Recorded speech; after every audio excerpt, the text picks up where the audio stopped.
Every journalist in Gaza is currently reporting on the starvation of the Palestinian people. And yet not a single journalist in Gaza has ever reported on Hamas's consistent hijacking and theft of aid trucks coming into Gaza. Now, before you go and leave a comment on my page, here's proof of exactly what I'm talking about. As you can see, aid trucks with armed Hamas gunmen openly stealing aid that was intended for the Palestinian civilians. Hamas has been violently confiscating aid since the beginning of this war, and I've talked about this multiple times. Now, this serves two purposes. One, to control the food, because if you control the food going into Gaza, you control the population of Gaza. And the second purpose is far more sinister. Hamas knows they couldn't win this war militarily. They never could. So they implemented a completely different strategy. The more they suffer and the more they can show their suffering to the world, the more they can vilify Israel. And the more they show their suffering, the more they can buy sovereignty from a weak and woke world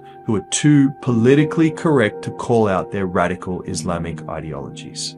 And this wicked strategy of Hamas has worked. I mean, this has been proven by the recent announcement by both France and the UK to recognize a Palestinian state. And essentially, all the UK and France are doing are rewarding terrorists for their October 7th terrorism. But here's what you need to think about. If Hamas wasn't in power, there would have been no war, no destruction, and no humanitarian crisis to speak about today.